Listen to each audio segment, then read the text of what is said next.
আমি তারই সন্তান মোহাম্মদ কবির শিকদার। তাই পিতার জায়গাটা সে নাই মৃত্যু, তার জায়গাটায় আমার নাম দেওয়া হয়েছে। বাংলাদেশ সরকার থেকে যেন আমার এই নামটা গ্রহণ করে নেয় এবং এর জন্য বাংলাদেশ প্রধান উপদেষ্টা ডক্টর ইউনূসের কাছে আমি আবেদন রাখলাম। এটাই ছিল বাংলাদেশ বন বিভাগ গাছ লাগাই দেশ বাঁচাই। দ্বিতীয়তে আল্লাহ ভরসা। আমার নাম মোহাম্মদ কবির, বারে বারে বলে যাচ্ছি। বাংলাদেশ আমার বই কবর। আমি যে মনের আবেগ নিয়ে যা কিছু লেখি, এই সব কিছুর মেরুদণ্ড হলো কবর। তাই কবর নিয়ে পড়ছি আমি খবর। বাংলাদেশ থেকে 1 নম্বর থেকে আইসি মিরপুর সুলতানুল আউলিয়া হযরত শাহ আলী বাবার মাজার থেকে এই বইমেলার উপলক্ষে। তাই এই কিছু মানুষকে জানানোর জন্য এবং বোঝানোর জন্য যেন আমার মতো এত বড় বিপদে কেউ না পড়ে, এত বড় কষ্ট যেন না পড়ে। যে পৃথিবীতে আমার এখন ঘর নাই, বাড়ি নাই, ছেলে মেয়ে, ঘর সম্পত্তি মানে কোনো কিছু নাই, একেবারে জিরো। তো এখন আমার ডাইনা তো নাই, আমার বামও তো নাই। ভবিষ্যতে আমার কিছুদিন বাঁচতে হইলে আমি কেমনে বাঁচবো? তাই বাংলাদেশে অনেক ধনী আছেন, যেরকম বসুন্ধরা গুরুভিত্তিকা, সায়েম সুবাহান, আকবর সুবাহান, এরা অনেক কিছু দান করতেছেন, বাড়ি ঘর দিতেছেন, অনেক কিছু দিতেছেন। তাই যদি বাংলাদেশে কোনো হৃদয়বান ব্যক্তি, দয়ালদার ব্যক্তি, টাকা আলা পয়সা কেউ থাকেন, আমার পিতা নাই, মাতা নাই, ঘর নাই, বাড়ি নাই, এতিম, জাকাত হিসেবে, ফেতরা হিসেবে, আট নাই, পুঙ্গ হিসেবে, প্রতিবন্ধী হিসেবে সারা বিশ্ববাসীর এইভাবে আমি একজন ইসলাম ধর্মের ছেলে, আমার কোনো কিছু না থাকাতে যদি কেউ আমাকে জাকাত দেয়, ফেতরা দেয়, কোনো কিছু দেয়, যেন আমাকে মিরপুর 1 নম্বর সুলতানুল আউলিয়া হযরত শাহ আলী বাবার মাজারে ওখানে যায় দিয়ে এসে, ওখানে যদি আমারে বলে কবির পাগল, তাহলে আমারে দেখায় দেবে। আমার নামে হয়তো ওই জায়গায় আরো 2-1 আছে। তারপরে যদি বলে মুর্শিদপুর গোপালগঞ্জের কবির পাগলকে, যদি কেউ আমাকে ভিক্ষা দেয়, সাহায্য করে, যা কিছু মানে সাহায্য হলো এক জিনিস আর ভিক্ষা হলো আর এক জিনিস। তো ভিক্ষা বৃত্ত হয়েছেন আমার দিনের নবী, দয়াল নবী নিষিদ্ধ করছেন। সে করছেন যে তোমরা কর্ম করে খাও, কর্মের ভিতরেই ধর্ম। তাই কর্ম করব, আমি যেটা করতেছি এটা মনে করি এটাই আমার কর্ম। কারণ আমি বিশ্বকে বোঝানোর জন্য, দেশকে বোঝানোর জন্য, মানুষকে বোঝানোর জন্য, শিশু হতে বৃদ্ধ পর্যন্ত বোঝানোর জন্য আমি অল টাইম ব্যস্ত থাকি। যেরকম এখানে লিখে রাখছি বাংলা, এখানে লিখে রাখছি অঙ্ক, এখানে লিখে রাখছি সমাজ, এখানে লিখে রাখছি ধর্ম। অর্থাৎ এখানে আমি মাত্র 4টে বই উল্লেখ করছি।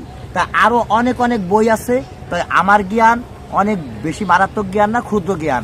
তাই আমার ক্ষুদ্র জ্ঞান নিয়ে এই বাংলাদেশকে নিয়ে যতটুকু আমি গবেষণা করি, এই বিশ্বের মাঝে বোঝানোর জন্য, মা বোঝানোর জন্য, ভাষা বোঝানোর জন্য, দেশ বোঝানোর জন্য, শান্তি বোঝানোর জন্য, আমার দয়াল নবী বোঝানোর জন্য, দ্বীনের নবী বোঝানোর জন্য অল টাইম আমি যে ব্যস্ত থাকি, সেই ব্যস্তটাই হচ্ছে মেরুদণ্ড। তাই এখানে যে লেখাটা, যে মায়ের ঘরের চাবি খালার হাতে, খালা হয়েছে হাসিনা, অর্থাৎ আমার আপন খালাই, যিনি এখন আমার মা, সৎ মা। আমার মা মৃত্যু হওয়ার পরে আমার আব্বা আমার এই খালাকে বিয়ে করছেন, ইনি হয়েছেন আমার খালা। তাই এখন এই ঘরের চাবিটা তার কাছে থাকে। যেরকম এই যে কয়েকদিন আগে আমি বাড়ি গেছি, যে দেখি তার ঘর আছে, তালায় চাবি মারা, আমি নাই। আমি পাকের ঘরে এই শীতের ভিতরে কি কষ্টে কাঁপতে কাঁপতে আমি এক রাত ওই পাকের ঘরে, দরজা নাই তো এমনি আলগাভাবে ছিল, ওখানে থাইকা আমি আবার মিরপুর 1 নম্বর শাহ আলীতে চলেছি। কিন্তু আমার বাপের যে অনেক জমি, এই জমিগুলা আমার বাপের কাছ থেকে আমার বোনরা চক্রান্ত কইরা, ষড়যন্ত্র কইরা, আমাকে গরেশ কইরা, রাস্তায় নামাই দিয়ে পাগল বলে গণ্য কইরা তারা সুযোগ বুঝে লিখে দিছে। আর এই লেখার পরে আমি কিছুই জানি না। আমি তখন এই মিরপুর 1 নম্বর শাহ আলীতে ছিলাম। পরে যখন শুনলাম যে আব্বা মারা গেছে, পরে বাড়ি যাওয়ার পরে শুনলাম যে আব্বারও 9 দিন আগে মারা গেছে। তো এই সাংবাদিক মাধ্যমে আমি মিরপুরিতে খবর পাইয়া বাড়ি যাইয়া আজ পর্যন্ত আমার আব্বারে আমি আর পাইলাম না। এখন খবর পাইছি যদি আমার বোনরা আমার যে বাপের যে অংশ তাকে যারা লেহে যা দিছে ওটা আমি মানি না, আর আগেও মানি নাই, এখনো মানি নাই। আমি পিতার সন্তান।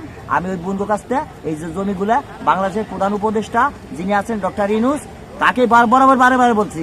কারণ বর্তমান স্বরাষ্ট্র উপদেষ্টা যিনি ছিলেন তার উপরে বর্তমানে একটা চাপ সৃষ্টি হয়েছে।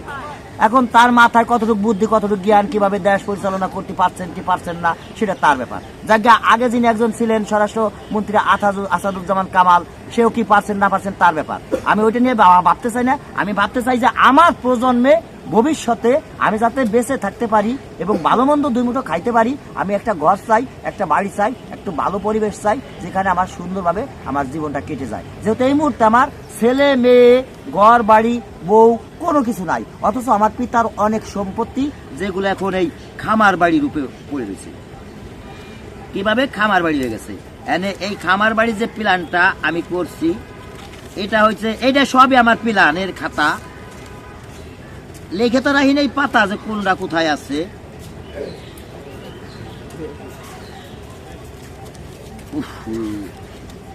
এই যেটা লেখা লিখছি, এটা মানুষকে বিশ্বকে বোঝানোর জন্য যে মোমে মা এমে মা আলিফ লাম মিম মিম জবর মা আল্লাহ মা কুরআন।